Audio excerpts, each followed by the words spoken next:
චක්කවාලේසු අත්‍රා ගච්ඡන්තු දේවතා සද්ධම්මං මුනි රාජස්ස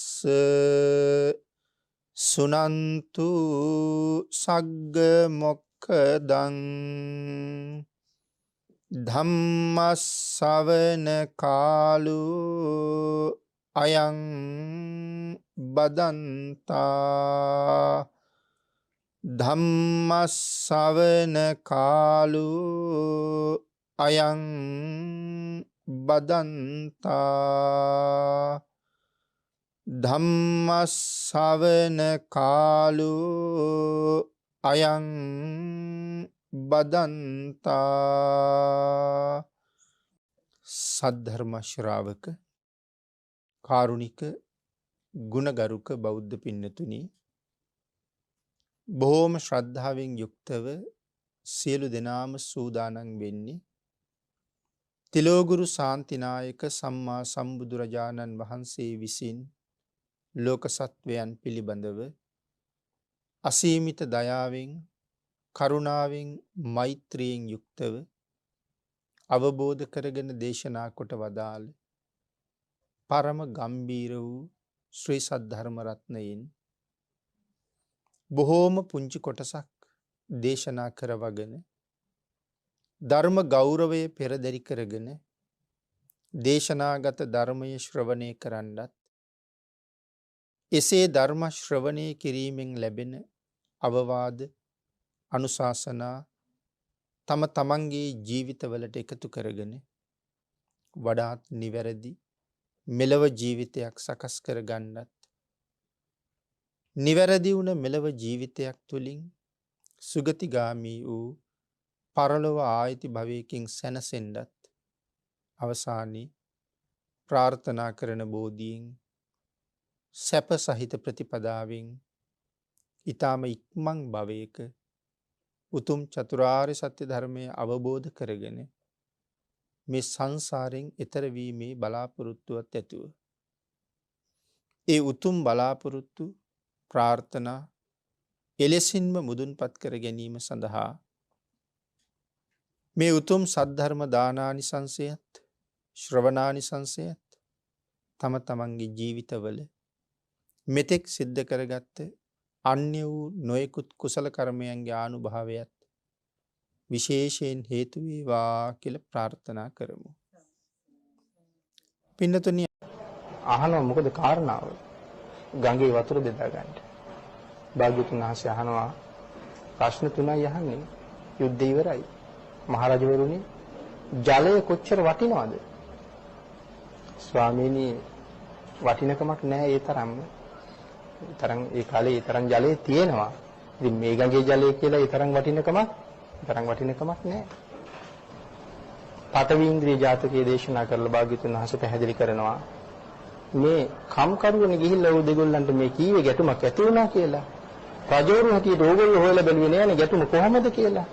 මොකද මේ අනුන් කියන දේවල් අහලා හරියට කාරණා හොයා බලන්න නැතුව කටයුතු කරන එකේ වැරද්ද මේ ජාතක කතාවෙන් පැහැදිලි කරනවා. ඊට අමතරව ලටුකික ජාතකයක් මෙතනදී දේශනා කරනවා. ඒ කියලා කියන්නේ පුද්ගලයා කොච්චර ප්‍රබල වුණත් ඊටාම දුර්වලයෙකුට ඕනෑම ප්‍රබල පුද්ගලයෙක් බිම දාන්න අවස්ථාවක් එනවා. ඒ ඕනෑම ප්‍රබල පුද්ගලයෙක්ගේ දුර්වල තැනක් තියෙනවා. ලටුකික ජාතකයේ සඳහන් කරන්නේ විශාල හස්ති රාජයෙක් මරනවා වටුවෙක්. ඉතින් වටුවෙක් කොහොමද හස්තියෙක් මරන්නේ? ඒ කියන්නේ අති ප්‍රතාපවත් පුද්ගලයාගේ දුර්වල තැන හොයා ගන්නවා. මේ කාරණාවත් පැහැදිලි කරලා දෙනවා. ඊළඟට දේශනා කරන රුක්ක ධම්ම ජාතකයේ මේ කළු සිංහෙක් පිළිබඳව කතාවක්. කළු සිංහය ගැන අපි අහලා නැති වුණාට ධර්මයේ සිංහ වර්ග 4ක් ගැන දේශනා කරනවා. ඒ අතර කළු සිංහය පිළිබඳව දේශනා කරනවා.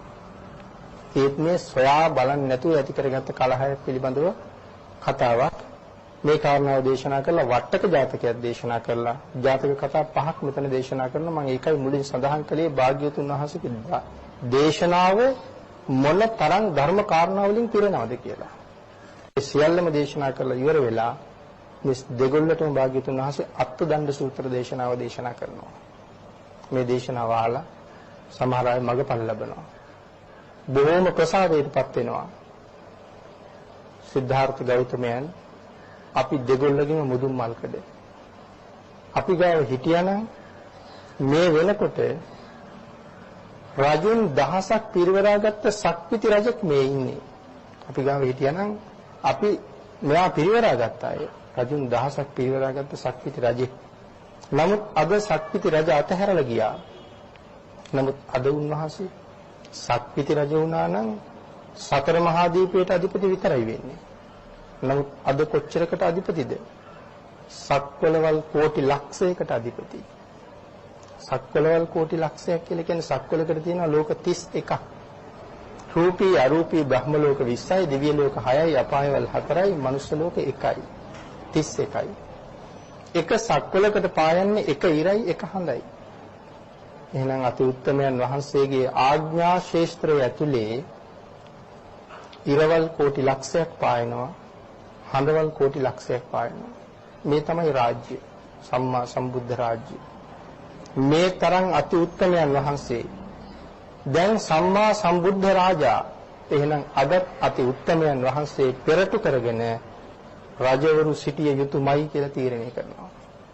තීරණය කළා ශාක්‍ය වංශිකයෝ රජවරු 250කුත්, කෝලිය වංශිකයෝ රජවරු 250කුත් බුදුරජාණන් වහන්සේ වෙනුවෙන් වෙන් කරනවා. මේගොල්ලෝ රාජ්‍යකම් කරන විවාහ වෙලා ඉන්න රජවරු. නමුත් රාජ සම්මතයෙන් එන නිසා මේ කාටවත් කියන්න බෑ අපට බෑ වෙන කෙනෙක් යවමු කියලා. මේ 250ම පැවිදි කරනවා. මේගොල්ලෝ බුදුන් පිරිවරන්න නෙන්නේ. පැවිදි වෙනවා 250ම. පැවිදි වුණාට මේගොල්ලෝ ගාව පැවිද්දට කැමැත්තක් නැහැ. ඉතින් කොච්චරවත් රාජ්‍ය පිළිබඳව කල්පනා කරනවා, බිරිඳ පිළිබඳව කල්පනා කරනවා, බිරිඳවරු තව ඒ මැදට පණිවිඩත් එවනවා. මහානකමේ නම් ඉන්න එපා, අපිට ඕගොල්ලෝ නැතුව මේ ගෙවල් වල ඉන්න හරි කරදරයි, කොහොම හරි ගෙදර එන්න කියලා මේගොල්ලෝ පණිවිඩ එවනවා.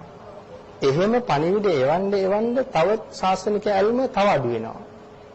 නමුත් භාග්‍යතුන් වහන්සේ බලාගෙන ඉන්නේ මේගොල්ලන්ගේ සිතවිලි ක්‍රියාත්මක වෙන හැටි. ඒක දවසක් භාග්‍යතුන් වහන්සේ මෙතෙන්ට ඇවිල්ලා මේ භික්ෂුන් එක්ක සාකච්ඡා කරනවා, මුකුත් දන්නේ නැහැ වගේ. සාකච්ඡා කරලා මේ අයට හිමාලය පිළිබඳව කරුණු පැහැදිලි කරලා කුණාල පොකුණ පිළිබඳව දේශනාවක් කරනවා. අති ආශ්චර්යමත් දේශනාවක්. මේ කුණාල පොකුණ පිළිබඳව දේශනාව කරලා ඉවර වුණාම මේ භික්ෂුන් වහන්සේලාට පුදුම කුතුහලයක් තියෙන දැන් කුණාල පොකුණ බලා ගන්න තිබුණා මොන තරම් වටිනවද කියලා. දැන් භාග්‍යතුන් වහන්සේ දන්නවා කට්ටියම හරි තැනට ඇවිල්ලා. ඒ වෙලාවේ අහනවා මහණෙනි කැමැතිද කුණාල පොකුණ බලන්න යන්න? ඒ වෙලාවේ මේගොල්ලෝ සඳහන් කරනවා ස්වාමීනි යන්න නම් පුදුම අවශ්‍යතාවයක් තියෙනවා. ඒ වුණාට ඉතින් අපි යන්නේ කොහොමද? අපිට 이르දියක් නැහැනේ. භාග්‍යතුන් වහන්සේ ඒ වෙලාවේ මතක් කරනවා මහණ යන්න අවශ්‍ය නම් මම එක්ක යන්නම්. මගේ 이르දියෙන් සියලු දෙනාම එක්ක යන්නම් කියලා භාග්‍යතුන් වහන්සේ සඳහන් කරනවා. ඉතින් හැමෝම එක සිතින්ම කැමති වෙනවා එහෙනම් ස්වාමීනි වඩිමු කියලා. භාග්‍යතුන් වහන්සේගේ 이르දියෙන් මේ 500ම අහසින් එක්ක යනවා. හිමාල පර්වතයේ මුදුනට පර්වතයේ පල්ලෙහා තියෙන භාග්‍යතුන් වහන්සේ භික්ෂුන් වහන්සේලා 500ක් එක්ක අහස වැඩ ඉන්නවා. මහා හංස රාජේ පියුම් විලක් හොයාගෙන යන්නාසේ බිම් බලා සිටින්නන්ට අතිශය ආශ්චර්යමත් දර්ශනයක් මේක. අහසේ රැඳිලා මේ භික්ෂුන් වහන්සේලාත් එක්ක ඉන්න වෙලාවේ භික්ෂුන් වහන්සේලාට පේනවා මේ හිමාලය කොයි තරම් ආශ්චර්යජනකද. අපිට නම් තියෙන්නේ රත්තරන් ටිකක් මාලයක් වලල්ලක් මුද්දා සදාහන් කරනවා හිමාලයේ මුදුනේ රන් පර්වත තියෙන්නේ. හිමාලයේ මුදුනේ රත්තරන් පර්වත, රිදී පර්වත, මණික් පර්වත, මේ වගේ රන් රිදී මුතු මණික් පර්වත තමයි තියෙන්නේ. මේ පර්වතයන් ඇති අති අලංකාර වූ ගල්තලා ඇති ඊටා විශේෂ වූ පොකුණු සහිත මේ පොකුණු පිරිවරාගත්ත කුණාල පොකුණු සහිත ඊටාම සුන්දර දර්ශනයක් තමයි දකින්න ලැබෙන්නේ. ඉතින් මේ දර්ශනෙත් දැකලා මේගොල්ලන්ට බොහොම ප්‍රියයි. භාග්‍යතුන් වහන්සේ යොදුන් 60ක් විතර පළල ගල් තලාවක් මත යොදුන් 7ක් උස සල් ගහක් මුල තවත් යොදුන් 3ක් පළල සිරියල් යහනාවක් මත වැඩ හිටිය කියලා සඳහන් කරනවා. ඉතින් යොදුන් 7ක් යොදුනා කියලා කියන්නේ සතපුම් 16ක් කියලා අපි සඳහන් කරන්නේ. යොදුන් 7ක් මේ සල්ගහ උසයි. එතන භාග්‍යතුන් වහන්සේ වැඩ ඉඳගෙන අර භික්ෂුන් වහන්සේලාට කියනවා මහණෙනි මේ ආශ්චර්ය බලන්න ඔබලා දන්නේ නැති ගහක් කොළක් සතෙක් සිව්පාවෙක් මේ පොකුණක මාළුවෙක් අඳුරන්නේ නැති කෙනෙක් දැක්කොත් මගෙන් අහන්න කියලා භාග්‍යතුන් වහන්සේ උන්වහන්සේලාට ඒවා බලන් දීලා උන්වහන්සේ වේක ගන්නවා. ඉතින් මේගොල්ලෝ ප්‍රශ්න ගොඩක් අහනවා. සියල්ලටම උත්තර දෙදී ඉන්න වෙලාවේ කුරුල්ල දෙන්නෙක් එනවා. කුරුල්ල දෙන්නෙක් එනවා මේ කුරුල්ල දෙන්නගේ හොටේ තියෙන කෝටු කෑල්ල. දෙන්නම කෝටුව අල්ලගෙන ඉන්නේ. මේ කෝටුව උඩ වහලා ඉන්න කුරුල්ලෙක්.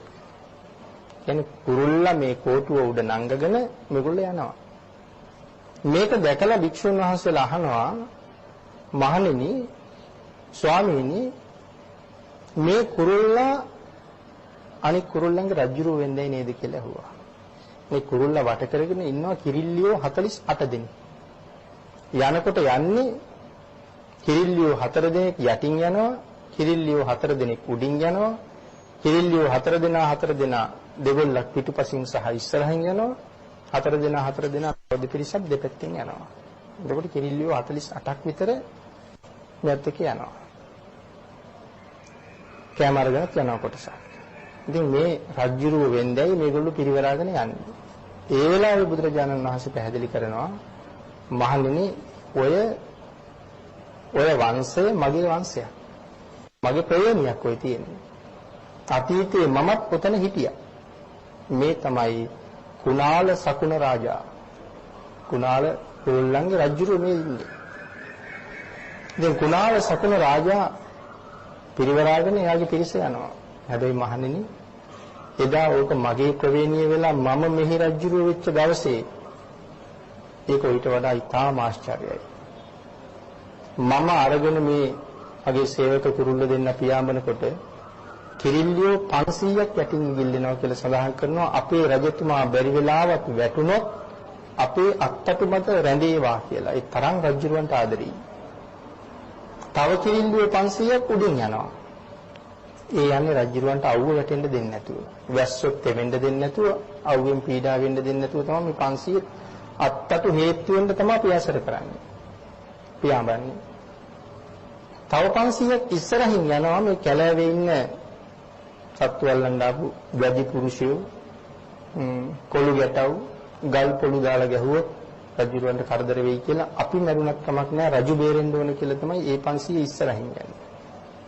තව 500 පිටිපස්සෙන් එනවා විවිධ කෑම බීම ಜಾති පළතුරු ಜಾති අරගෙන. රජුරවන්ට යම් තැනක මහන්සියක් දෙන්නවා ඉක්මනට කෑම සහ බීම දෙන්න. තව 500 දෙපැත්තෙන් යනවා මේ සීත සුළං ආදීන් දූවිලි ආදීන් රජුරව ආරක්ෂා කරන්න. මට එදා මෙන්න මේ තරම් ආරක්ෂාවක් තිබුණේ. ඉතින් මේ කාරණාව සඳහන් කරලා භාග්‍යතුන් වහන්සේ කුණාල ජාතකයේම දේශනා කරනවා. මේ භික්ෂුන් වහන්සේලාට මෙතනදී. ඉතින් කුණාල ජාතකයේ ගාථා 300කින් යුක්තයි. ඉතින් ආශ්චර්යමත් ජාතක කතාවක් කියවලා දැනගන්න එක තමයි වටින්නේ. හැබැයි ඉතින් කියවහම හිතෙනවා කාන්තාවන්ට මේ තරම්ම බැන්නද කියලා. ඒකට තමයි කුණාල ජාතකයේ දේශනා කරන්නේ අර භික්ෂූන් වහන්සේලා තුල කාන්තාවන් පිළිබඳව තියෙන ඇල්ම නැති කරන්නයි මේක දේශනා කරන්නේ. එතන සඳහන් කරනවා මහණ මං පිරිවරාගෙන 3500ක් මේ කිරිල්ලියෝ ජීවිත පරිත්‍යාගයෙන් මං පස්සෙන් එන්නේ. ඒකට මං කවදාවත් වසඟයට නම් ගියේ නැහැ. කතා කරන්නේ චෞර කෙල්ලෙනි, සොර කෙල්ලෙනි කියලා මේ කිරිල්ලියන්ට කතා කරන්නේ. මේ කාරණාව දිගට පැහැදිලි කරනවා. ඒක මම කියේ දේශනාවකට ගොනු කරනවට වඩා කියවලා දැන ඉගෙන ගන්න එක හරි වටිනවා. එදත් මම මේ වසඟයට වැටුන්නේ නැහැ කියලා දේශනා කරනවා. දේශනා කළා කුණාල ජාතකයේම දේශනා කළ ඉවරචාම් මේ භික්ෂුන් වහන්සේලා තුල ස්ත්‍රීන් පිළිබඳව තිබුණ අර ලෞකම නැත්තටම නැතුව යනවා. නැතුව ගිහිල්ලා මේගොල්ලෝ සියලු දෙනාම 이르දීන් සහිතව මගඵල ලබනවා 500ම. 이르දීන් සහිතව මගඵල ලැබලා බුදු පියාණන් වහන්සේට වැඳලා සෝවාන් මාර්ගඵලය ලබන්නේ භාග්‍යවතුන් වහන්සේට වැඳලා ඉන්න වෙලාවේ තමයි තථාගතයන් වහන්සේ කපිලවස්තුවට වඩින්නේ. ආපහු මහා වනයේට වඩිනවා. ඒ වෙලාවේ භාග්‍යවතුන් වහන්සේ දන්නවා දැන් භාග්‍යවතුන් වහන්සේගේ ආශ්චර්යයෙන් හිමාලයට ගියපු අය දැන් තම තමන්ගේ ආශ්චර්යයෙන් එනවා. ඇවිල්ලා බොහෝම ඉඩ තියෙන තැනක භාග්‍යවතුන් වහන්සේ දන්නවා දැන් මේ භික්ෂූන් වහන්සේලා දකින්න අති විශාල පිරිසක් එකතු වෙනවා. දැන් මේ තමයි සමාගමේ සිද්ධ වෙන්න සැලැස්ම හැදෙන තැන. ඒ නිසා එක තැනක වැඩ ඉන්නහම මේ භික්ෂූන් වහන්සේලා 500ම ඇවිල්ලා භාග්‍යවතුන් වහන්සේට වැඳලා නිසීදන ටික එළලා භාග්‍යවතුන් වහන්සේ ළඟ බලාගෙන ඉන්නවා. බුදුරජාණන් වහන්සේ දන්නවා මේගොල්ලන්ට මුලින් දුන්න කර්මස්ථානය තාම පිළිහිලා නැහැ. නොපිරිහුණු කර්මස්ථාන දැන් තියෙන නිසා ඉදිරි මාර්ගඵල තුනම මේගොල්ලන්ට ඉතා ඉක්මනින්ම ලබනවා. පෙර මහ පින් ඇති අය ඉතිරි ඵල තුනම ඉතාම ඉක්මනින් ලබන නිසා මේගොල්ලන්ට කර්මස්ථානය කියලා දෙනවා. මේ සියලු දෙනා වහන්සේම තීරණය කරනවා තථාගතයන් වහන්සේ සෝවාන් වෙච්ච අපි සෝවාන් මාර්ගයේ විතරක් නවත්තන්නේ නැතුව ඉතිරි මාර්ගඵල තුන සම්පූර්ණ කරගන්න අපට කර්මස්ථානයයි මේ කියලා දුන්නේ. කර්මස්ථානයේ දැනගෙන තව තවත් ප්‍රමාද වෙන එකේ තේරුමක් නැහැ කියලා සියලු දෙනාම භාග්‍යවතුන් වහන්සේට පිළිවෙලින් වන්දනා කරලා පිටත් වෙලා යනවා. තම තමන්ට සුදුසු තැන්වල වාඩි වෙන්න. ඈතට යනවා නෙමෙයි. මේ මහා වනයේමයි ඉන්නේ. සුදුසු තැන්වල වාඩි වෙන්න යනවා. 500ම පිටත් වුණාට පස්සේ භාග්‍යවතුන් වහන්සේ තීරණය කරනවා මේගොල්ලෝ ගියා වගේම ආපහු එනවා. දැන් මේ ආපහු වෙනකොට තමයි මේ මහා සමාගමේ සිද්ධ වෙන්නේ. ඒ නිසා විශාල පිරිසකට රැස් වෙන්න පුළුවන් තැනකට මම යන්න වෙන කියලා ඊටාම ඉඩ තියෙන තැනකට ගිහිල්ලා භාග්‍යවතුන් වහන්සේ බොහොම පහසුවෙන් වැඩ ඉන්නවා. කර්මස්ථාන අරගෙන ගියපු භික්ෂුන් වහන්සේලා ගිය පිළිවෙලින්ම ආපහු එනවා. හරියට මල් පිපෙනවා වගේ. ගිහිල්ලා නිසීදනේ එළලා වාඩි වෙලා කර්මස්ථානයේ සිහි කරනවා විතරයි අරිහත් වෙලා ලබනවා. මේ එන්න රහත් බව අරගෙන ස්වාමීනි මම රහත් වුණා කියලා කියන්නේ. 500 වෙනි එක්කෙනා ගිහිල්ලා වාඩි වෙනකොට පළවෙනි එක්කෙනා රහත් වෙලා නැගිටලා. ඉතින් පිළිවෙලට එනවා. ඇවිල්ලා මේ කාරණාව අදට ඉතාම විශේෂයි. ඇවිල්ලා බුදු පියාණන් වහන්සේට වැඳලා මේ රහතන් වහන්සේ පිටිපස්ස හැරිලා බලනවා කවුරුවත් ඉන්නවද කියලා. ඇයි කවුරුවත් ඉන්නවද කියලා බලන්නේ? තව කෙනෙක් ඉන්නවනම් ස්වාමීනි මම රහත් වුණා කියලා කියන්නේ. එතකොට මොන තරම් නිහතමානීද මේ 500ම එකට රජකම් කරපු අය. වැලි කෙලියේ ඉඳලා අම්මගේ කුසෙන් එළියට ආපු තැන ඉඳලා එකට ජීවත් වෙච්ච අය.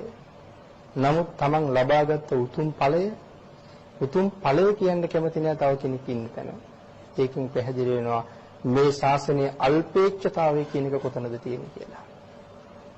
ඒ කියන්නේ රහතන් වහන්සේ නම් කියන්නේ නෑ. ඉතින් රහත් වෙලා නැත්තම් මගඵල ලැබලා නැත්තම් මම මාර්ගඵලලාභී මම රහත් වුණා කියලා කියන්න පුළුවන්. ඉතින් ඒ කියමනෙන්ම තේරුම් ගන්න තියෙන්නේ එහෙමනම් මොකවත් නෑ කියන කාරණාව. ඉතින් පළවෙනි රහතන් වහන්සේ වන්දනා කරලා බලනකොට අනිත් එක්කෙනා ඇවිල්ලා. උන්වහන්සේත් නිසීදනේ වල කල්පනා කරනවා අපි දෙන්න විතරයි ඉන්නේ කියලා පස්සේ හැරිලා බලනකොට අනිත් එක්කෙනා ඇවිල්ලා. ඉතින් 500ටම කියාගන්න හම්බෙන්නේ නෑ. 500ම වන්දනා කරලා බලාගෙන ඉන්නවා කියාගන්න හම්බෙන්නේ නෑ. නමුත් භාග්‍යතුන් වහන්සේ දන්නවා දැන් මේ 500 දෙනාම ආවේ රහත් වෙලා. මේ රහතන් වහන්සේලා ගාව සිතුවිලි කීපයක් තියෙනවා කියලා සඳහන් කරනවා. එකක් තමයි සිතුවිලි දෙකයි තියෙන්නේ. වෙන මුකුත් සිතුවිලි නෑ උන්වහන්සේලාට.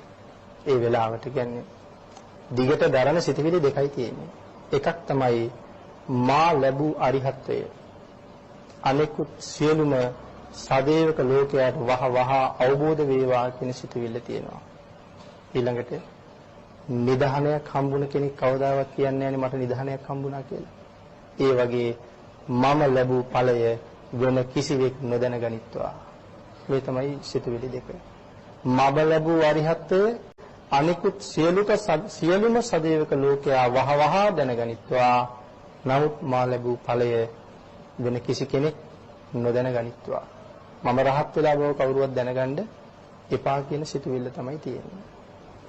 ඉතින් මෙතනදී තව කරුණු රාශියක් අනාවරණය වෙනවා මේ සූත්‍ර දේශනාවේ.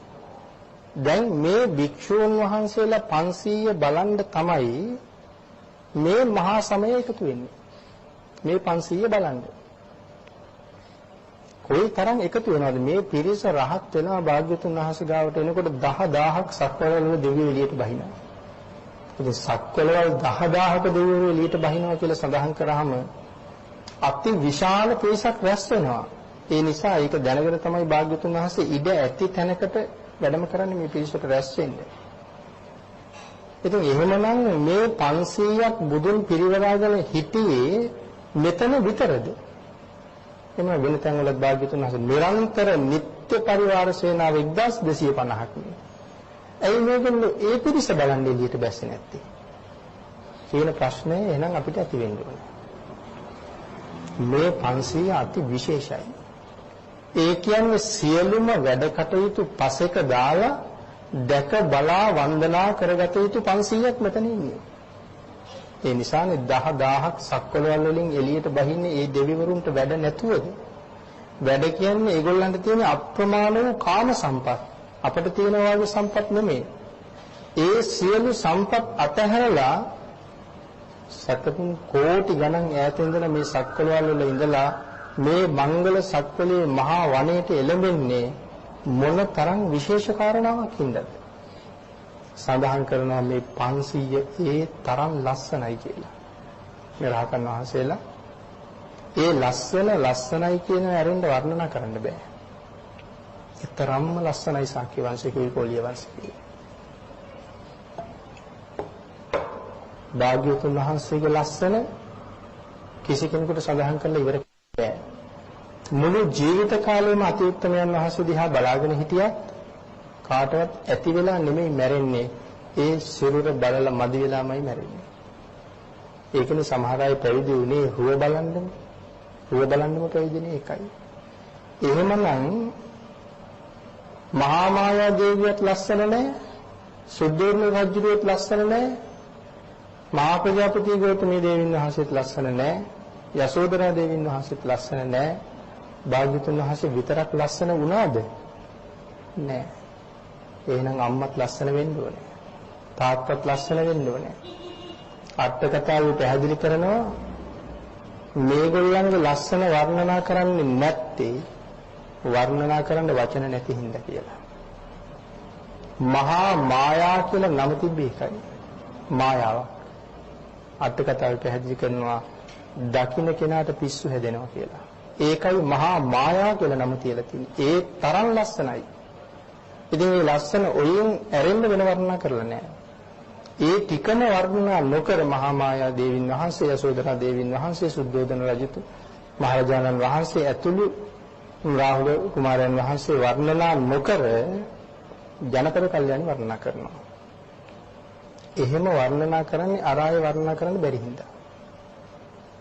ජනපද කල්යාණි වර්ණනා කරන තැන සඳහන් කරනවා රියන් 12 කුටියක් ඇතුලේ ජනපද කල්යාණිය රාත්‍රියේ ඉන්නවා නම් කලුවරේ ඒ කුටිය ඇතුලේ තියෙන වෙන භාණ්ඩයක් ගන්න යන අපට අමුතුවෙන් පහනක් දැල්වගෙන යන්න අවශ්‍ය නැහැ. ඇගේ ශරීරයෙන් විහිදෙන කාන්තියෙන් ඒ කුටිය දහවල් වගේම රාත්‍රියට ආලෝකමත්. පහන් දැල්වලා නැහැ. මේ ශරීරයෙන් විහිදෙන කාන්තිය. එහෙමනම් ඉඩ තියලා තියෙනවා ජනපද කල්යාණිය මෙසේනම් මහා මායා දේවින් වහන්සේ කෙසේ ඉන්නේ ඇද්ද කියලා. යසෝදරා දේවින් වහන්සේ කොහොම ඉන්නේ ඇද්ද කියලා හිතාගන්න ඉඩ තියලා තියෙනවා. එහෙමනම් මේ රාජ පරම්පරා දෙක ඒ තරම් ලස්සනයි. ඒකයි නිත්‍ය පරිවාර 1250ක් හිටියත් ඒ තරම් බබළුන්නේ නැහැ. නමුත් මේ 500 දෙනා පිරිවරාගත්ත භාග්‍යතුන් වහන්සේ කියාගන්න බැරි තරමට බබලන නිසා තමයි මේ දෙවිවරු මේ භික්ෂුන් වහන්සේලා බලන්නයි මේ එකතු වෙන්නේ. ඒක සඳහන් කරනවා දෙවියන්ට අඳුරන්න බැරුව යනවා කියලා. භාග්‍යතුන් වහන්සේ පිරිනිවන් පෑවට පස්සේ තුන්වෙනි ධර්ම සංගායනාව සිද්ධ කරන වෙලාවේ සංඝ පීත්‍රුන් වහන්සේ හැටියට වැඩ ඉන්නේ මහා කාශ්‍යප මහ රහතන් වහන්සේ. නමුත් බුද්ධාසනේ බාර කරන්නේ ආනන්ද මහ රහතන් වහන්සේට. එනකොට රහත් වෙලා ධර්මාසනේ කියලා කියන බුද්ධාසනේ. ඒකයි මේ ආසනේ ඉඳගන්න ඒ තරම් බය. ඒක බුද්ධාසනේ ධර්මාසනේ කියන්නේ. ඉතින් බුද්ධාසනේ වැඩ ඉන්නේ ආනන්ද ස්වාමීන් වහන්සේ. දෙවිවරු කල්පනා කරනවා රජෙක් මරුණහම තව රජෙක් ලැබෙනවා. එහෙනම් බුදු පියාණන් වහන්සේ පිරිනිවන් පෑවට පස්සේ තව බුදු කෙනෙක් අපිට පහළ වෙලා කියලා. දැන් කවුරු දැකලාද මේ රැවටෙන්නේ? ආනන්ද ස්වාමීන් වහන්සේ දැකලා. ඒ කියන්නේ බුදු පියාණන් වහන්සේ ළඟ නැත්තම් මේ රහතන් වහන්සේලා දැක්කහම හිතා ගන්න බෑ මේ කවුද කියලා. භාග්‍යතුන් වහන්සේ ආනන්ද ස්වාමීන් වහන්සේ දෙදෙනා වහන්සේ ළඟ හිටියොත් තමයි අඳුන ගන්න පුළුවන් වෙන්නේ අර ඉන්නේ භාග්‍යතුන් වහන්සේ කියලා නැත්තම් අඳුරන්නේ. ඉතින් දෙවිවරු කියලා කියන්නේ අපට වඩා පේන ඇහක් තියෙන, අපට වඩා ඇහෙන කනක් තියෙන, දිබ්බ චක්කු, දිබ්බ සෝත තියන අය. ඒගොල්ලන්ට මේ ආනන්ද ස්වාමීන් වහන්සේ අඳුරන්න බැරි වුණා නම් අපි කොහේ අඳුරන්නද? මේ කාරණා පැහැදිලි කරලා තියෙන්නෙම මේ දෙවිවරු රැස් වෙන්නේ ඇයි කියන එක අවධාරණය කරන්න. ඉතා දීර්ඝ විස්තරයක් කරනවා මේ ස්වාමීන් වහන්සේගේ ලස්සන පිළිබඳව මෙතන. සඳහන් කරනවා මේක වර්ණ භූමියක්. වර්ණනා කළ යුතු තැනක්. අටකතාවේ සඳහන් කරනවා වර්ණනා නොකර අතහැරලා යන්න එපා. එහෙමම සූත්‍රයේ තියෙන ආශ්චර්ය නැතු වෙනවා. මේ භික්ෂුන් වහන්සේලාගේ රූපය පිළිබඳව වර්ණනා කරන්න පුළුවන් තරම් වර්ණනා කරන්න කියලා දේශනා කරන්න තියෙනවා. හැබැයි මේ වර්ණනාව කරන්න අපිට බෑ. ඉතින් ඒ තරම් වර්ණනා කරලා ඉවර කරන්න බෑ. ඉතින් රාහුල ස්වාමීන් වහන්සේත් එහෙමයි මහා පුරුෂ ලක්ෂණ තිබුණා. නන්ද කුමාරයාත් එහෙමයි මහා පුරුෂ ලක්ෂණ තිබුණා. තවත් ඇතැම් අයට ඇතැම් රජවරුන්ට මහා පුරුෂ ලක්ෂණ 1 2 3 4 තිබුණා. ඒ කියන්නේ මේ රජවරු අතිශෝභමානයි කියන එකයි. ඒ නිසායි මෙච්චර වර්ණනා කරන දේශනා කරන්නේ. මොකද මේ දෙවිවරු රැස් වෙන්නේ මේ ලස්සන බලන්නනේ. භාග්‍යවතුන් වහන්සේ පිරිවරාගෙන වික්ෂුන් වහන්සේලා ඉන්නකොට සඳු පිරිවරාගත් තරු වගේ මේ භාග්‍යවතුන් වහන්සේ නැතුව සරියුත් මහ රහතන් වහන්සේ පිරිවරාගෙන වික්ෂුන් වහන්සේලා ඉන්නකොටත් සඳු පිරිවරාගත් තරු වගේ මුගලන් මහ රහතන් වහන්සේ පිරිවරාගෙන වික්ෂුන් වහන්සේලා ඉන්නකොටත් සඳු පිරිවරාගත් තරු වගේමයි සඳහන් කරලා තියෙන්නේ. වෙනසක් කරන්න විදිහක් නැහැ. ඒතරම්ම ලස්සනයි. ඉතින් ඒ නිසා සඳහන් කරලා දීර්ඝව ඉතින් ඒ රූප సౌందර්ය පිළිබඳව පැහැදිලි කරනවා. ඊළඟට මේ භික්ෂුවට තියෙන ශක්තිය මේ භික්ෂුන් වහන්සේලා දකින්න වටින්නේ ඒකයි. එකක් ලස්සන, එකක් භික්ෂුන් වහන්සේ කෙනෙකුගේ තියෙන හැකියාව. ඒක පැහැදිලි කරන්න මෙතන අට කතාවේ පැහැදිලි කරනවා පඬිත සාමණේර ස්වාමීන් වහන්සේ ගැන කතාව. පඬිත සාමණේරයන් වහන්සේ කියලා කියන්නේ අනුරුද්ධ ස්වාමීන් වහන්සේගේ ශිෂ්‍ය රත්නය. අනුරුද්ධ මහ රහතන් වහන්සේගේ ශිෂ්‍ය රත්නය. ඉතින් මේ ශාසනයේ අපි කවුද කියන කාරණාවත් මෙතන පැහැදිලි කරනවා. අනුරුද්ධ මහ රහතන් වහන්සේ මහා මුණ්ඩ කියන උපාසකතුමාගේ සිටුතුමා ගාව වස් සමාදන් වෙනවා. වස් කාලේ නිමා කරලා උන්වහන්සේ වඩින්න ලෑස්ති වෙනකොට සිටුතුමා උන්වහන්සේට බොහෝ පුද පඬුරු පූජා කරනවා පින්තකා. සිටුතුමාගේ නම මහා මුණ්ඩ.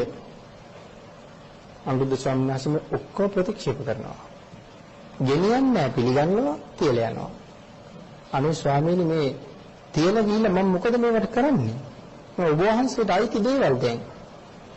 ඒ වෙලාවේ රහතන් වහන්සේ ප්‍රකාශ කරනවා සිටුතුමනි මේ දේවල් ගෙනහිල්ලා පරිස්සම් කරන්නේ කවුද?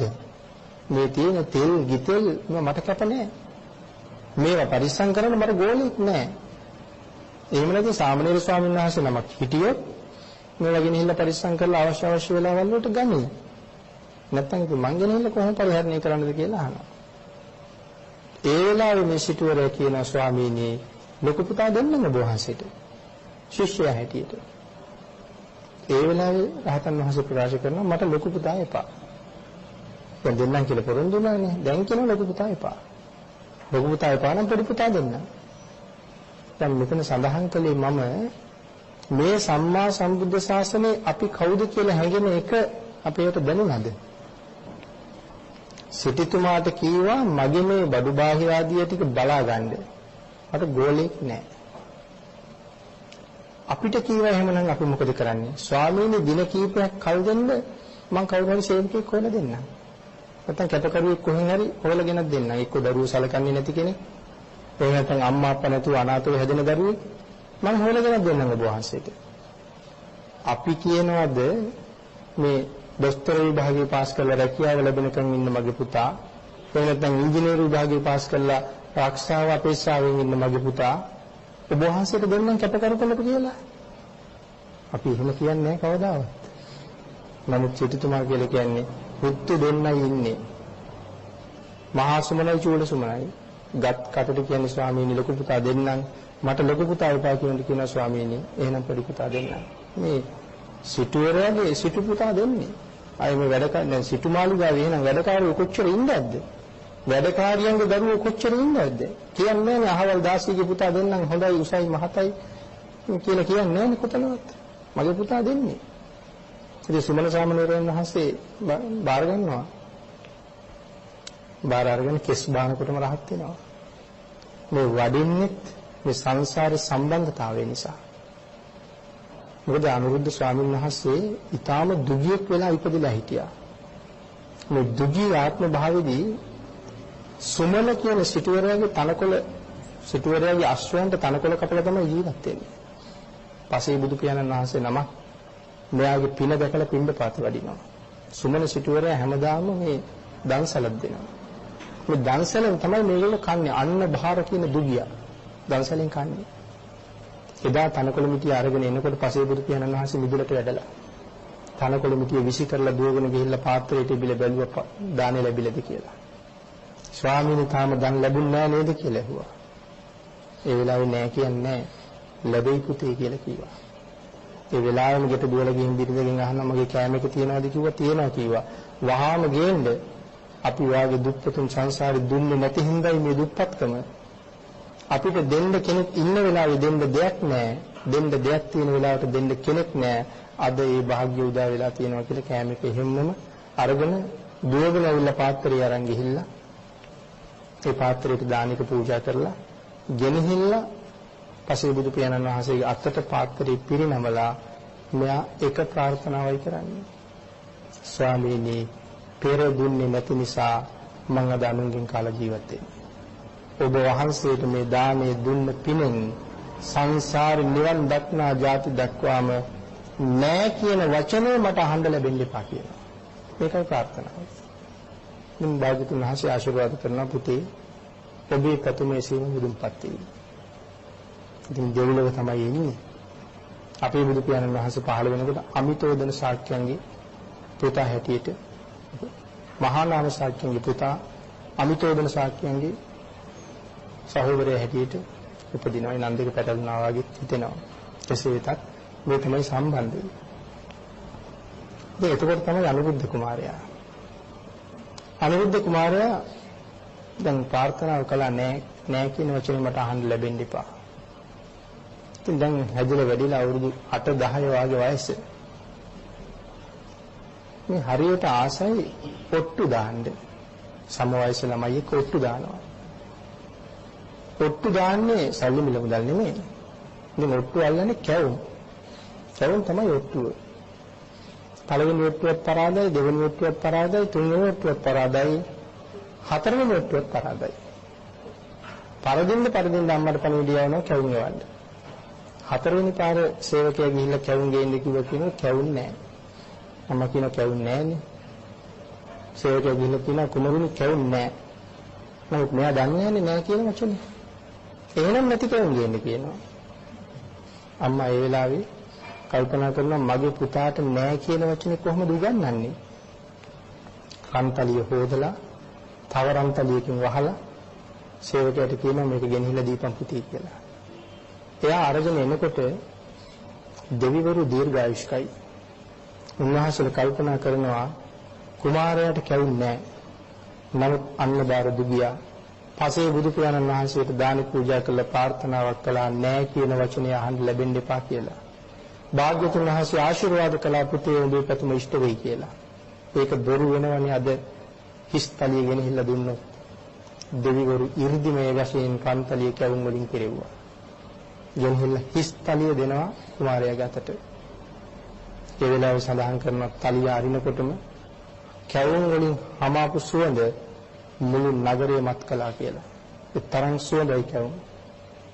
එක කැවුම් ගෙඩියක් අරගෙන යන්තම් ටිකක් කඩලා දිවේ තියාගන්නකොට රසලහර සියල්ල පිරා ගියා කියලා සඳහන් කරනවා. යාළුවන්ට කැවුම් බෙදලා බොහොම දුකසේ ගෙදර යන්නේ. ඒ අම්මා මට ආදරේ නෑ. ගිහිල්ලා අහනවා අම්මා පුතාට ආදරේද? අම්මා කියනවා මගේ පුතාට මම මගේ ජීවිතයට වඩා ආදරේ. මගේ පුතාට මගේ ඇස් දෙකට වඩා මම ආදරෙයි. අම්මා මට එච්චර ආදරේ නම් ඇයි මෙච්චර කල් මට නැති කැවුම් දුන්නේ නැත්තේ? මෙයයි කල්පනා මේවා නැති කැවුම්. අම්මට හිතා ගන්න බැරුව ගියා. නමුත් සේවකයා ගෙන්නලා අහනවා මොකද්ද පුතේ වුනේ? ස්වාමීනි මම නම් දන්නේ නැහැ. හිස්තලිය තමයි ගෙනහිල්ලා දුන්නේ තනිය ඇරලා බලනකොට කැවුම්. අම්මා තීරණය කරනවා මගේ පුතා පුදුම පුණ්‍යවන්තයි. දෙවිවරු තමයි කැවුම් පිරෙව්වේ. එදා ඉඳලා හිස්තලිය තමයි යවන්නේ. නමුත් දෙවිවරුන්ට බෑ. දෙවිවරු තීරණය කරනවා මේකට කැවුම් දැම්ම නැත්තම් මේ කාරණාව එදා ඉඳලා දන්න අපේ පපුව පැලෙනවා කියලා තීරණය කරනවා. ඒ නිසා හැමදාම මේ තලිය කැවුම් වලින් පුරවනවා. ඉතින් එහෙම ඉඳලා තව සාකච්ඡාවක් යනවා අයියත් එක්ක. දේව සදාහන් කරන හරි දීර්ඝයි. ඉතින් සූත්‍රයේ ලස්සන වෙන්නේ ඒ කරුණ අන්තර්ගත විය යුතුයි. ඉතින් කතාවක් යනවා දෙන්නත් එක්ක. අයියා කියනවා මල්ලි ඔයා ගෙදර ඉන්නවද? මම ගෙදර ඉන්නද? අපි දෙන්නගෙන් එක්කෙනෙක් මහාන වෙන්න ඕනේ. මෙයා කියනවා අයියේ මට බෑ. මං හරියම සුකුමාලයි. ඉතින් මං ගෙදර ඉන්න. මට මහානකම බෑ. ඒ වෙලාවේ අයියා කල්පනා කරනවා බත් උපදින්නේ කොතනින්ද කියලා දන්නේ නැති මගේ මලයා ගොවිතැන් කරලා කොහේ ජීවත් වෙන්නද? මෙයා දන්නේ බත් උපදින්නේ කොහෙද කියලා. මෙයාට යාළුවෝ 3 දෙනෙක් ඉන්නවා. මේ යාළුවොත් එක්ක ඉන්න වෙලාවේ දවසක් මේගොල්ලෝ බත් උපදින තැන ගැන කතාව. එක යාළුවෙක් කියනවා බත් උපදින්නේ අටුවේ. මොකද එයා දැකලා තියෙනවා අම්මා අටුවෙන් වී ගන්නවා. මෙයාට කරන්නේ දැන් බත් උපදිලා තියෙන අටුවේ. අනිත් එක්කෙනා කියනවා නෑ බත් උපදින්නේ අටුවේ නෙමෙයි. එයා දැකලා තියෙනවා අම්මා මුට්ටියෙන් බත් බෙදනවා. මෙයා කියනවා බත් උපදින මුට්ටියේ. දැන් එයා තර්ක කරනවා. දැන් අනුරුද්ධ කුමාරයා දෙකම දැකලා නෑ. එයා හැමදාම දැකලා තියෙන පිඟානට බෙදලා දෙන කෑම එක. මෙයාගේ කල්පනාව පිඟාන හොදලා දුන්නාම පිඟානට කෑම උනනවා නැත්නම් පිඟානෙන් කෑම හැදෙනවා කියලා. මෙයා තර්කයක් කරනවා නෑ ඔය දෙන්නම දන්නේ බත් උපදින්නේ තැකි. මේක අහගෙන තමයි අයියා කල්පනා කරන්නේ බත් හැදෙන හැටි දන්නේ නැති මගේ මලයා කොහොම ගෙදර ඉඳලා ගොවිතැන් කරන්නද කියලා. ඊට පස්සේ අහනවා අයියේ ගෙදර ඉඳලා මම මොනවද කරන්න ඕනේ? ඒලා කියන ඉතින් කුඹුරු හාන්න ඕනේ, මඩ කරන්න ඕනේ, නියරවල් මඩ තියන්න ඕනේ, වී විහින්න ඕනේ, ගොයන් කපන්න ඕනේ, කොළ පාගන්න ඕනේ, බැටගෙන ලටුවට දාන්න ඕනේ, ඒව රකින්න ඕනේ. භාගයක් කියාගෙන හරි කියන ඇති අයියේ මොඹම්ම ගෙදර හිටපම් මම මහාන වෙයි කියලා අනුරුද්ධ කුමාරයා එහෙම තමයි පැවිදි ජීවිතයට යන්නේ. ඉතින් එහෙම ආපු රහතන් වහන්සේ තමයි Tamante එදා පිහිට වුණා. කවුද අර පඬිත සාමණේරයෝ රහත් වුණාට පස්සේ බලන රහත් වෙන්න කලින් සක්වලවල් දහසක් බලන්න පුළුවන් 이르දියක් ලැබෙනවා. මේ 이르දියත් එක්ක තමයි රහත් වෙලා බලන්නේ මට මෙතෙන්ට එන්න පිහිට උනේ කවුද කියලා. කල්යාණ මිත්‍රයන්ගේ සම්බන්ධ ගොඩ නැගෙන හැටි. එතකොට දකින්නවා එදා මං අන්න භාර නම් දුගියා වෙලා ඉන්න කාලේ සුමන සිටුවරයා දුන්න බත්තුගාන පසේ බුදු පියාණන් වහන්සේට දන් දීලා තමයි මම මෙතෙන්ට ආවේ. එහෙමනම් සුමන සිටු දැන් කෝ කියලා බලනවා. දැන් මම සංසාරي ඉවර කළා මට උදව් කළේ ඔහුනේ. මෙතන භාග්‍යතුන් වහන්සේ කල්යාණ මිත්‍රත්වයේ දේශනා කරනවා. ජීවිතේට වතුර උගුරක් දුන්නා නම් යම් කෙනෙක් මුළු ජීවිත කාලෙම ඔහු අතාරින්න එපා කියලායි බුදු පියාණන් වහන්සේගේ දේශනාව. අපට ඔබ ටික දවසයකට අමතක වෙනවා. නමුත් භාග්‍යතුන් වහන්සේ දේශනා කරන වතුර උගුරක් දුන්නා නම් අමතක කරන්න එපා කියලා. ඉතින් ඒ නිසා තමයි මේ අති උත්තම සංසාරිකුවත් මේ හොයන්නේ. බලනවා කොසුමන සිටු කොහෙද ඉන්නේ. එතකොට තමයි දකින්නේ ඈත ප්‍රදේශයක මහා මුණ්ඩනම් සිටුවරයෙකුට දාව සුමන චූල සුමන පොඩි පුතානේ මහා සුමන ලොකු එක්කෙනා චූල සුමන නමින් ඉපදිලා ඉන්නවා. නමුත් පින් තියෙනවා මට පිහිට වෙච්ච කෙනාට දැන් පිහිට වෙන්න මට හොදටම හැකියාව තියෙනවා කියලා තමයි මහා මුණ්ඩ සිටුතුමා හොයාගෙන යන්නේ. ඊළ වස්වසලා මේ පිහිට වෙන්න තමයි මේ ගිහිල්ලා අර රවුම හදලා තියෙන්නේ නෑ මහා සුමන මට එපා කියලා කියන්නේ ඒකයි. ඉතින් කෙස් බානකොට රහත් වෙනවා. අවුරුදු 7යි වයස. ඉතින් මේ දෙන්න දැන් ආපහු මේ ප්‍රදේශයෙන් යනවා. යනකොට මගේ විවේක ගන්නවා. එක දවසක් විවේක ගන්න තැන බුදු පියාණන් වහන්සේ වඳින්න යන්නේ. විවේක ගන්න වෙලාවේ අනුරුද්ධ ස්වාමීන් වහන්සේට බඩේ අමාරුවක් හැදෙනවා. මේක දකින්න පොඩි ස්වාමීන් වහන්සේ අවුරුදු 7යි වයස. මේක දැකලා අහනවා ස්වාමීනි අපහසුයෙන් වාගේ ඉන්නවා. ඔව් සාමණේර මගේ කුස ටිකක් අකියනවා. ස්වාමීනි වෙනදත් හැදෙනවද කුස එකක් වුනේ? වෙනදත් හැදෙනවා සාමණේර. එදාට මොනවද ඔබ වහන්සේ ගත්ත බෙහෙත්? සාමණේර අනවතප්ත විලෙන් පැන් ටිකක් තිබුණොත් මේක සනීප වෙනවා. එහෙනම් ස්වාමීනි මං ගේන්නම් කියනවා. පුළුවන් නම් අරන් එන්න කියලා කියනවා. රහත් වෙලා ඉන්නේ අවුරුදු 7න්. ඒ වෙලාවෙම පැන්කෙන්ඩි අරගෙන අහසට පැන නැගලා අනවතප්ත විලට යනවා. හිමාලය මුදුනේ තියෙන අනවතප්ත විල අපිට පේන්නේ නැහැ. 이르දිමතුන්ට විතරයි පේන්නේ. අනවතප්ත විලගාවට අහසින් එනකොට මේ අනවතප්ත විලගාව ඉන්නවා නාගලෝකෙන් එන නාගරාජවරු. ඒගොල්ලෝ ක්‍රීඩා කරන්නේ මේ විලගාව. ඉතින් මහ ප්‍රතාපවත් මාන්නකාර නාගයෙක්. මේ නාගයා අනුරුද්ධ ස්වාමීන් වහන්සේගෙන් අඳුරනවා. නාගයාගේ නමක් කියනවා. අහවල් නාගයා එතන ඉන්නවා. එයාට ගිහින් කියන්න කියලා. නමුත් නාගයා අනුරුද්ධ ස්වාමීන් වහන්සේ දෙන්න අඳුරනවා. උනාට ඊයේ පෙරේද ප්‍රතිච්ච සුමන සාමණේරියෝ නාගයා අඳුරන්නේ නැහැ. අහසින් එනකොට නාගයා කල්පනා කරනවා මහණෙක් යනවා උඩින්. මට වඩා උඩින් යන්නේ කොහොමද? මේ නාගයන්ටත් ඉරිදි තියෙනවා. මේගොල්ලන්ගේ පාදවල තියෙන අපිරිසිදු දූවිලි ඔක්කොම මගේ ඔළුවේ. මෙයාගේ භාර්යාව ටිකයි මෙයාගේ ඇමතිවරු ටිකයි ඔක්කොම පිරිවරාගෙන නාරජ්ජුරු ඉන්නේ. ඉතින් ඒ හින්දා මෙයාට මහා මාන්නයක් තියෙනවා එයාට උඩින් යනකොට. තේරුම් ගන්නවා කෙන්ඩිය දැක්කට පස්සේ එන්නේ පැන් ගෙනියන්නේ. දෙන්නම්කෝ පැන් කියලා විශාල පෙනකොඩයක් මවලා සම්පූර්ණ අනෝතප්ත විල වහනවා. ඒ වෙලාවේ ඇවිල්ලා කතා කරලා කියනවා නාරජුනි පැන් ස්වල්පයක් දෙන්න. බෑ කියන්නේ නැහැ. පුළුවන් නම් ගන්න කියනවා. දෙවෙනි පාරත් කියනවා නාරජුනි පැන් ස්වල්පයක් දෙන්න. පුළුවන් නම් ගන්න කියනවා. තුන්වෙනි පාරත් කාරුණිකව ඉල්ලනවා නාරජුනි පැන් ස්වල්පයක් දෙන්න. පුළුවන් නම් ගන්න කියලාමයි කියන්නේ. ඒ වෙලාවේ නිශ්ශබ්දලා ආයෙත් සැරයක් අහසට පැන නගිනවා. ඔබෙන් පැන් ගන්න එක මට ඒ තරම් වැඩක් නෙවෙයි. ඒ වුණාට මේක නිකම්ම පැන් අරන් ගියොත් මගේ වටිනාකම නැති යනවා. සඳහන් කරන ඇහිපිය ගහන වේගෙන් සියලුම දිව්‍ය ලෝක වලට සහ බ්‍රහ්ම ලෝක වලට යනවා. ගිහින් සියලුම දිව්‍ය බ්‍රහ්ම රාජවරුන්ට කියනවා වහාම එන්න අනවතප්ත විලගාවට. ඒගොල්ලෝ මොනතරම් ඉහළ 이르දිමත් තියන අය වුණත් සුමන සාමණේරයන් වහන්සේ එන්න කියලා කතා කිරුවොත් නෑවිත් ඉන්න බෑ කාටවත්.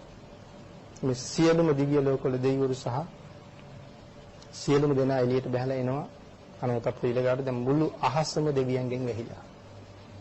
ඒ වෙලාවේ නාගයාට ගිහිල්ලා කියනවා නාරජුනි පැන් ස්වල්පයක් දෙනවද? පුළුවන් නම් ගන්න කියලා ආයෙත් තුන් පාරක්ම කියනවා. මේ වෙලාවේ මවා ගන්නවා බ්‍රහ්ම කයක්. ඉතින් බ්‍රහ්ම කයක් මවනවා කියලා කියන්නේ බ්‍රහ්මෙක් අති විශාලයි. සක්දේව රජුරුවත් සතපුම් 48ක් උසයි නම් සඳහන් කරන බ්‍රහ්ම රාජයේ එදා තිබිච්ච ගන් 3ක් 4ක් විතර පළලයි කියලා. බ්‍රහ්ම රාජයේ සැබෑ ස්වභාවයෙන් බැහැගත්තොත් ගන් 3-4ක් යට වෙනවා එයාගේ ශරීරයට. තරම් විශාලයි. ඒක සඳහන් කරනවා ගන් 3-4ක් ලොකුයි කියලා. මගධේ වගේ ගන්. ඉතින් එවන් විශාල බ්‍රහ්ම කයක් මවන්නේ. ඉතින් ඒ තරම් විශාල ශරීරයක් මවගෙන දැන් නාගයාගේ ඇඟ දිග එහාට මෙහාට සක්මන් කරනවා. මෙයා කොහෙද දරන්නද මේ බර? ඉතින් දෙතුන් පාරක් මෙහෙ යනකොට වෙහෙසටපත් වෙලා පෙනේ ගොබේ ටික ටික ඇකිලෙනවා. ඒ ඇකිලෙනකොට තල් කඳන් පොල් කඳන් වගේ ජල කඳන් අහසට විදින්න පටන් ගත්තා කියලා සඳහන් කරනවා ඒ අතරින්. එහෙමම කෙන්ඩිය අල්ලලා ඒ ජලයෙන් කෙන්ඩිය පුරවගෙන අහසින්ම යනවා. දැන් ඉතින් නාගයාගේ මාන්නය හොඳටම බෙදලා කේන්තිය හොඳටම ඇවිස්සලා. ඒ සැනින් එළවගෙන යනවා පිටිපස්සේ. නාගයාටත් ඒ තරම් 이르දි තියෙනවා. එළවගෙන ගිහිල්ලා නමුත් සුමන සාමණේරයන්ට කිට්ටු වෙන්න බෑ. එළවගෙන ගිහිල්ලා නමුත් සාමණේර ස්වාමීන් වහන්සේ තමන්ගේ ගුරු පියාණන් වහන්සේට පැන් ටික පිළිගන්නවා. පිළිගන්නලා අනුරුද්ධ ස්වාමීන් වහන්සේ වළඳන්න ලෑස්ති වෙනකොටම නාගයා එනවා. ඇවිල්ලා කියනවා වළඳන්න එපා ස්වාමීනි කැප නැහැ කියලා. ඉතින් සාමණේර ස්වාමීන් වහන්සේ නමකට පැන් ටිකක් ගන්න කොහොමත් කැප කරන්න අවශ්‍ය නැහැ. උපසම්පදා ස්වාමීන් වහන්සේටත් පැන් ගන්න කැප කරන්න අවශ්‍ය නැහැ. කැප නැහැ කියනවා. ඉතින් රහතන් වහන්සේ කියනවා ස්වාමීනි කැපයි. ඉතින් අනුරුද්ධ ස්වාමීන් වහන්සේ දන්නවා රහතන් වහන්සේ නම බොරු කියන්නේ නැහැනේ. ඒ නිසා වළඳනවා. කැපයි කීවත් නැතත් වළඳන්න පුළුවන්. ඉතින් කැන්ස් වල්පයේ ආමාශගත වෙනවා කුසී වේදනාව සංසිඳනවා දෙකම එකපාර සිද්ධ වෙනවා. අනුතප්ත විල ඒ තරම් ඖෂධයක්. ඉතින් කුස සනීප වෙනවා. දැන් නාගයට කේන්ති දැන් රහතන් වහන්සේට කියපු දේ අහුවෙත් නැහැනේ. ඒ වෙලාවේ නාගයා කියන ස්වාමීනි අදින් පස්සේ නම් මේ සාමණේරයා එවන්න එපා විල පැත්තේ. එතකොටම කේන්ති ගිහිල්ලා මරනවා මං කියලා කියනවා. ඒ වෙලාවේ රහතන් වහන්සේ නාගයාට කියනවා නාගරාජය ඔබ වගේ ශක්තිවන්තයෝ ලක්ෂයක් ආවත් මේ සාමණේරයාගේ රෝම කූපයක්වත් හොල්ලන්න බැරි බව තේරුම් ගත්තේ නැද්ද කියලා හිතුවා. ඒ වෙලාවේ කියනවා ස්වාමීනි මම ඒක දන්නවා කියලා. දන්නවා කියලා සාමණේර ස්වාමීන් වහන්සේ ළඟට ගිහිල්ලා කියනවා ස්වාමීනි ආයෙත් ඔබ වහන්සේට පැන් ඕනේ වුණොත් එන්න එපා. මම මතක් කරන්න මං අද පටන් ඔබ වහන්සේගේ ගෝලයා. එහෙමනම් මේ 7 හැවිරිදි වයසේ සාමණේර ස්වාමීන් වහන්සේ නමකගේ තියෙන ශක්තිය. ඉතින් 7 හැවිරිදි වයසේ මේ ශාසනයේ සාමණේර ස්වාමීන් වහන්සේට මේ තරම් බලයක් තියෙනවා නම් අතන රජ පැවිදි වෙච්ච රජවරුන්ට රහත් වෙච්ච ඒ රජවරු විශේෂයෙන් රහත් වෙච්ච අය.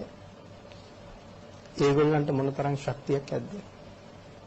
මහා රහතන් වහන්සේලා ගාව 80 මහා ශ්‍රාවකයන් වහන්සේලා ගාව සතර මහා තෙරවරුන් ගාව අග්‍ර ශ්‍රාවකයන් වහන්සේලා ගාව මොනතරම් ශක්තියක් මොනතරම් 이르දීන් තියෙන්නේ නැද්ද කියලා අට කතාව දිගටම සඳහන් කරනවා. මේ සම්මා සම්බුද්ධ ශාසනය කියලා කියන්නේ එහෙම එකක්. ඉතින් මේ භික්ෂුන් වහන්සේලා රහත් වෙලා දැන් භාග්‍යවතුන් වහන්සේ පිරිවරාගෙන ඉන්නවා. දෙවිවරු විමාන වලින් එළියට බහිනවා වේගෙන් මේක බලන්න. ඉතින් භාග්‍යවතුන් වහන්සේගේ ධර්ම දේශනාව අහන්නත් එක්ක තමයි එළියට බහින්නේ. ඉතින් සඳහන් කරන මේ ධර්ම දේශනාව අහන්නම ඕනේ. හේතුව භාග්‍යවතුන් වහන්සේගේ ස්වරය අෂ්ටාංග සමන්වාගත බ්‍රහ්මස්වරය. මේ බ්‍රහ්මස්වරය කියන එක මේ සූත්‍රයේ ඉස්සරහට පැහැදිලි වෙන නිසා මේ වෙලාවේ අපි සාකච්ඡා කරන්නේ නැතුව ඉමු. අෂ්ටාංග සමන්වාගත බ්‍රහ්මස්වරය. ඒ ස්වරය මොනතරම් මිහිරියක්ද? නමුත් අද උපමාවක් නැති හින්දා උපමාවක් නැති නිසා අපි සඳහන් කරලා තියෙන පොත්පත්වල කරවීක පක්ෂියාගේ හඬ වගේ කරවීක නාදයට වඩා මිහිරයි කියලායි සඳහන් කරන්නේ. දැන් එතකොට කරවීක පක්ෂියෝ කොහෙද ඉන්නේ? අපේ ශාසනයේ ඉන්න මේ තිරිසන් සතෙකුගේ හඬ අහලා මගපල ලබපු කාන්තාව. ධර්මාශෝක රජුගේ බිසව අසන්දි මිත්‍රා. අහලා තියෙනවා බුදු පියාණන් වහන්සේගේ හඬ මේ තරම් ලස්සනයි කියලා. නමුත් උපමාව කරවීක පක්ෂියන්නේ රජුරවන්ට කියනවා රජතුමනි මට කරවීක පක්ෂියෙකුගේ හඬ අහන්න ඕනේ.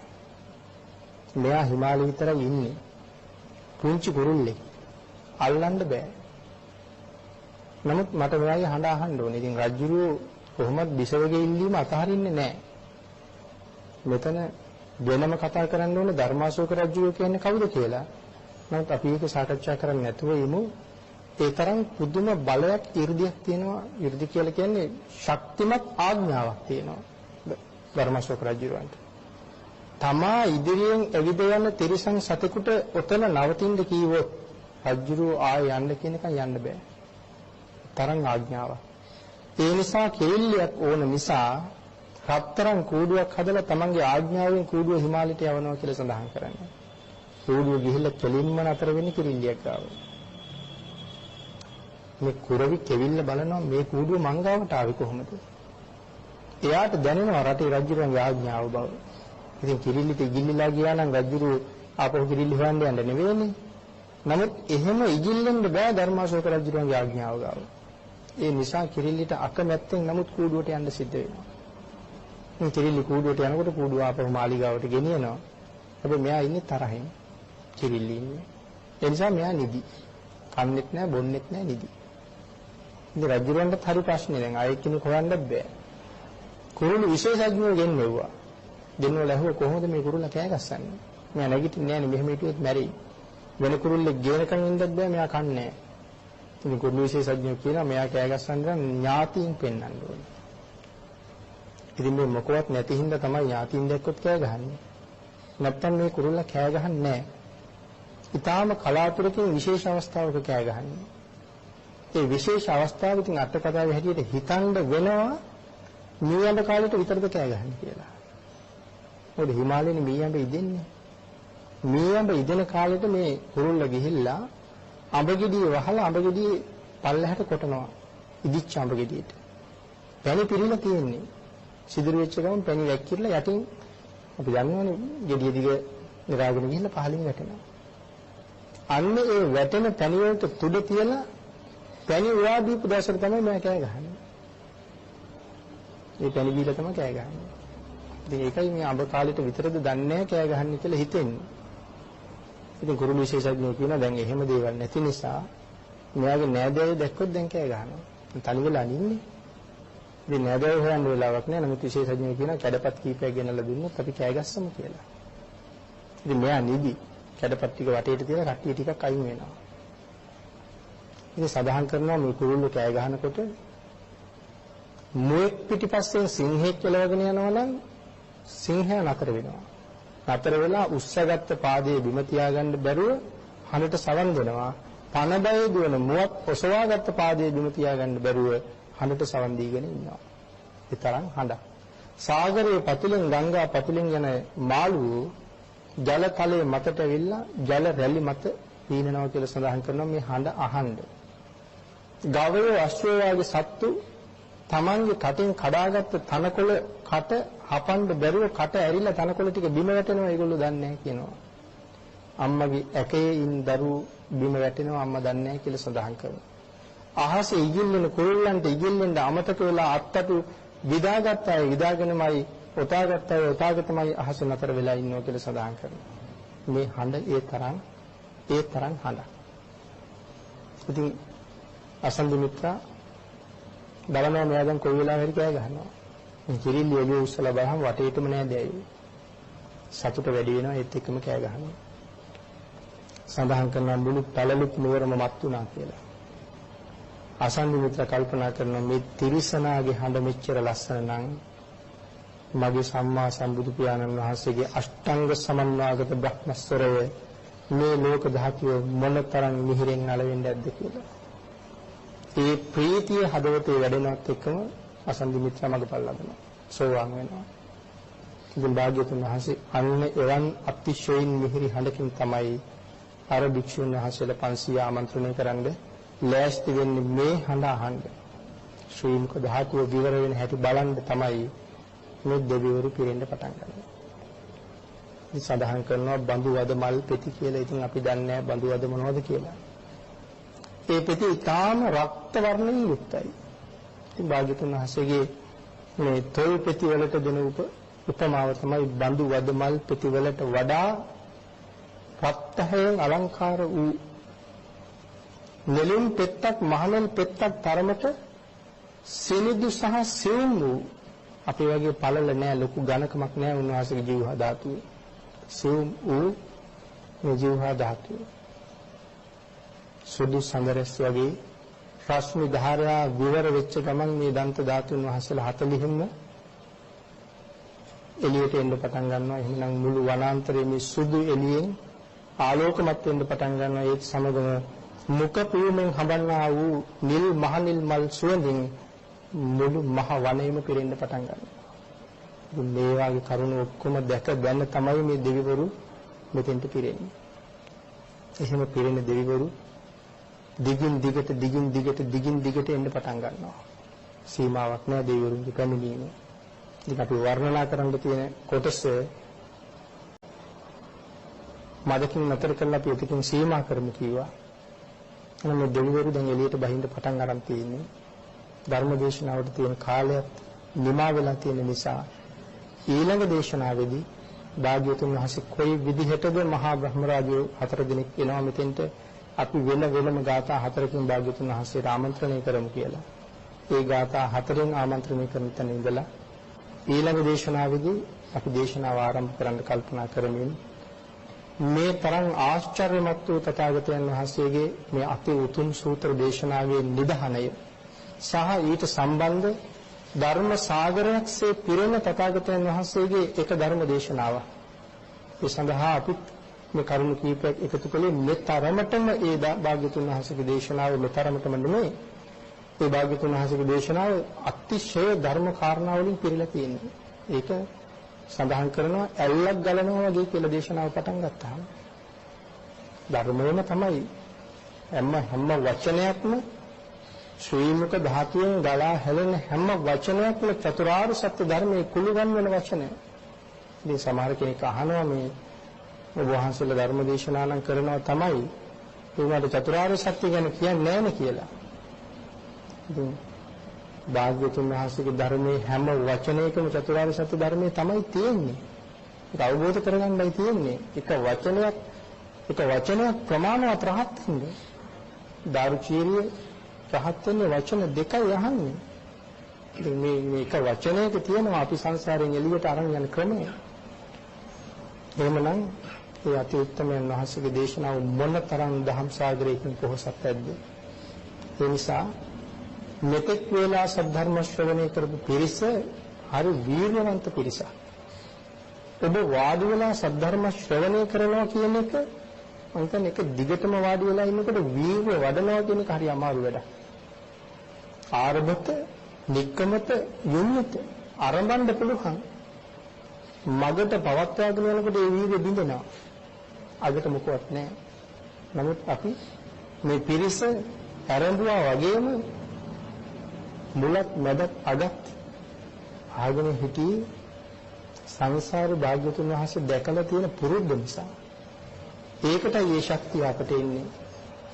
භාග්‍යතුන් වහන්සේ ළඟ බණ නැහුවට අපි සංසාරේ බණ අහලා තියෙනවා.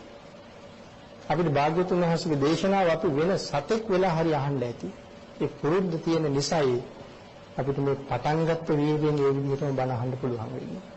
ඒ නිසා මේ පිරිස එකම විරියවෙන් සද්ධර්ම ශ්‍රවණය කළ රැස් කරගත්ත අති උතුම් කුසලය ධර්ම ප්‍රීතියෙන් ධර්මයේ ශ්‍රවණය කළ ලබාගත් අති උතුම් කුසලයෙන් මේ වෙනකොට පොහොසත්. ඒ උත්තරීතර කුසලය මහා කල්ප 8ක් කියලා සඳහන් කළ අධ්‍යාත්මික පිළිගැන්වීම මේ වෙලාවේ ශ්‍රවණයයි දානයයි ආරාධනාවයි සියල්ල එකතු කරගෙන ඉන්න සංසාරේ රැස් කළා මහා පුණ්‍ය ගංගාවක්. ඒ කුසලයෙන් පොහොසත් අපි මේ වෙලාවේ රැස් කරගත්ත සියලුම පුණ්‍ය සම්භාර ධර්මයන් වහ මේ දුකින් පිරිච්ච සංසාර සාගරයෙන් එතරට යන්න කල්යාණ මිත්‍රයන් මුණ ගැහින්න කල්යාණ මිත්‍රයන්ගේ අවවාද අනුශාසනා වලින් ජීවිතේ පෝෂණය කරගන්න අපට ශක්තිය ධෛර්යය වාග්ය වාසනාව උදා කරත්වා කියලා සාදු කියලා ප්‍රාර්ථනා කරනවා. ධර්ම දේශනාවේ දායකත්වයේ දරන පින්වත් පිරිස වෛද්‍යාචාර්යතුමිය ඇතුළු පිරිස පින් අනුමෝදන් කිරීමක් සඳහන් කරනවා. විශේෂයෙන් අපවත් දී වදාළ අස්ගිරි පාර්ශ්වයේ මහා නායක අති පූජනීය උඩුගම ශ්‍රී බුද්ධ රක්කිත මාහිමිපාණන් වහන්සේට පින් අනුමෝදන් කිරීමටත් කරුණාරත්න විජේසුන්දර සහ ඒනස්ට් මායාදුන්න යන අයගේ පියවරුන්ට සහ අපගේ නමින් මිය පරලෝකීය සියලුම නෑදෑ හිතවතුන්ට දැනට සුජීවත්ව සිටින අපගේ මව්වරුන්ට දීර්ඝායුෂ ප්‍රාර්ථනා කිරීමටත් ශ්‍රී ලංකාවේ භෞමික අඛණ්ඩතාවය වෙනුවෙන් දිවිපිදු සියලුම රණවිරුවන්ටත් ශ්‍රී ලංකාවේ සහ ලෝකයේ බුදුදහම ප්‍රචලිත කිරීම උදෙසා අනුපමේ සේවාවක් කරන ශ්‍රී සම්බෝධි විහාරාධිපති පූජ්‍යපාද අවසරයි දරණාගම කුසලගම්ම නාහිමිපාණන් වහන්සේට දිගාසිරි ප්‍රාර්ථනා කිරීමටත් අපගේ ගරු කටයුතු දේශපාලන වහන්සේට සෙත් ප්‍රාර්ථනා කිරීමත් සියලුම ගරුතර මහා සංඝයා වහන්සේලාට සෙත් ප්‍රාර්ථනා කිරීමටත් চিරාත් කාලයක් සම්බුදු සසුන සහ සිංහල ජාතිය රැක ගැනීමට දේවාශිර්වාදය ලබා ගැනීමක් මෙහි අරමුණ බව සඳහන් කරනවා. පින් අනුමෝදන් කළ පියවරුන් ප්‍රධාන මේ පරලෝකීය සියලුම ඥාතීන්ට මේ පින් අනුමෝදන් වේවා.